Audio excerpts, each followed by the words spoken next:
సామా Rammohan Reddy so ఘాటుగా సూటిగా సుత్తి లేకుండా ప్రతిపక్షాలని కౌంటర్కు ఎన్కౌంటర్ చేస్తూ ప్రతిపక్షాల తాట తీసేటువంటి వ్యక్తి సామా రామ్మోహన్ రెడ్డి అంటూ పార్టీ వర్గాలు ఎప్పటికప్పుడు ఆయన్ను పొగుడుతూ ఉంటాయి. సో ఒక రకమైనటువంటి వ్యవహార శైలి, ఒక రకమైనటువంటి మాట తీరు, ఒక రకమైనటువంటి బ్రాండ్ను సామా రామ్మోహన్ రెడ్డి చాలా తక్కువ కాలంలోనే ఎక్కువ ఇమేజ్ని సొంతం చేసుకొని ప్రతిపక్షాలను ఎప్పటికప్పుడు చీల్చి చెండాడుతూ ఉంటాడు.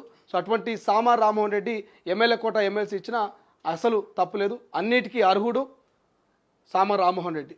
సో వచ్చే ఛాన్స్ ఉన్న ఆశ్చర్యం లేదు. ఇక ఫహీం ఖురేషి కావచ్చు, ఫిరోజ్ ఖాన్ కావచ్చు, మైనార్టీ సామాజిక వర్గం. ఫిరోజ్ ఖాన్ ఆల్రెడీ ఆయన ఎమ్మెల్యేగా పోటీ చేసి ఓడిపోయాడు.